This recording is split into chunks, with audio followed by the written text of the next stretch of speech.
Sassori of the Red Sand is the most well-balanced Akatsuki member whom has the best kit out of all of them. Now, to repel what everyone says, Sakura wasn't able to keep up with Sassori and was heavily helped throughout the entire battle, so no, they aren't even in any respect. Even when Sakura dodged uh, Sassori's uh, many 100 puppets, it was mainly through Lady Chio's help, like when she jumped above um, a barrage of them, and Lady Chio's puppets stepped in, blocking the attack. It's not rocket science. Now, starting off with him in the Hiroko puppet, which he has used after he left the village, and what he is known for looking as throughout all his time. Basically, it's part of the reason why the ploy for uh, for uh, Sakura and Team 7 being able to try and take down Orochimaru at the Tenchi Bridge almost worked, which is no one knows Sasori's real face. Hiroko has many tools like Senbon needles, which can bypass durability by attacking nerve points. He can shoot these out his mouth. He has a cannon arm that can, well, shoot out like a cannon and blast needles everywhere, and a tail that can spin around his entire body and is flexible enough to block shuriken. And from what I showed and said earlier, I do believe Sakura has town or small town level AP, and she was able to shatter the hardest side of the Hiroko puppet, forcing Sassori to come out in his true puppet form and his use his ultimate weapon, the third Kazekage. It is stated to be the strongest weapon in the Sand Village by Lady Chio, the Iron Sand of the third Kazekage, with Sassori who says it is the most feared weapon in the sand and the strongest, which means it is stronger than Gaara's sand, stronger than Rasa's sand, and stronger than Shukaku, whom is a Biju that can vaporize mountains. This scales the Iron Sand above multi-continental attacks, with it being treated like it's a thing on another tier, unable to be broken by many attacks shown in this fight.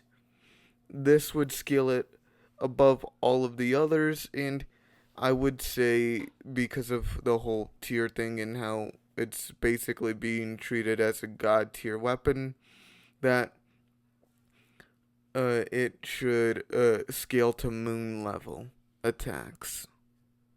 The puppet has several techniques that allow it to attack from multiple angles and crush its foes from a good range, whether it be sending a giant block of iron sand from face forward or attacking from multiple angles with strategic lines, or dropping stalagmites on top of you. Sassori can use it to insert the sand into other puppets and break it from within, and they are also soaked with poison, which I will tell you about later, but it would essentially increase the damage.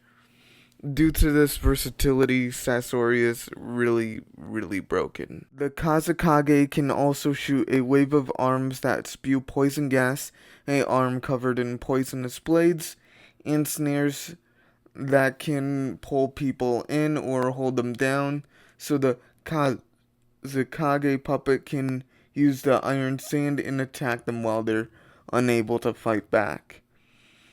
but it unfortunately got crushed by Sakura. Everything else is a joke compared to Sasori's puppet body. His body has flamethrowers and water jets so powerful it can blast through these boulders.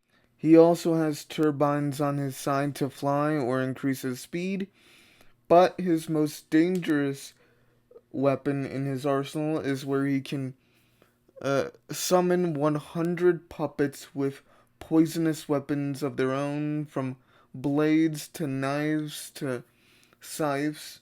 He can control all of these at once. The downs, he can also launch his core, or his heart with the little symbol on it, and use any of these puppet bodies like they're his own.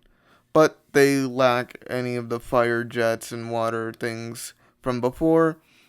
But he can still control puppets even without uh, all the crazy techniques. A downside and upside to this is that it has a cable that can shoot out its stomach and impale people with, but it's so long that it sticks out and could be used to pull him into attacks, but that does nothing when his puppet body is so durable that it can't even be broken by town level attacks that previously could shatter his puppets in a single attack. He also has created a powerful poison more powerful than Hanzo's toxin that Granichio was able to create a counter for, but was unable to do so.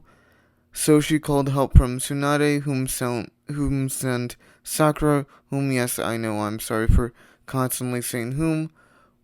So Sakura was able to stop and create a counter to the poison Sassori was extremely knowledgeable of, and it has several qualities that are stated. It will kill you in 3 days. It practically instantly nullifies, well, not nullifies, but numbs the body and slowly kills you. Now onto his speed. He scales to light speed characters like Kankuro, Gaara, Tamari, and Darui, whom has his own light speed attack he was able to launch at the same time as all three of these people. This is important as Kankuro was able to fight Sassori as an Edo, although he did have help during the Fourth Shinobi War, as well, it was a war, and, well, you get the idea. Sassori was able to counter his chakra strings, and same thing with Kankuro.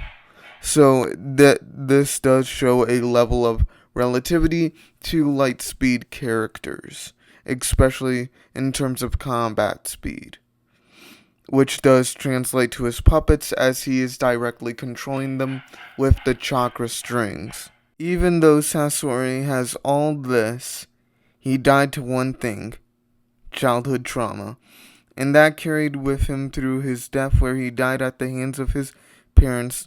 The sight of him made him roll over with tears.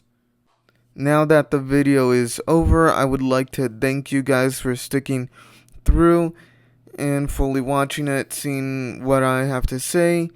Hit subscribe if you're new. Hit the bell if you want to know when new content comes out. Well, I'll just have to see you next time.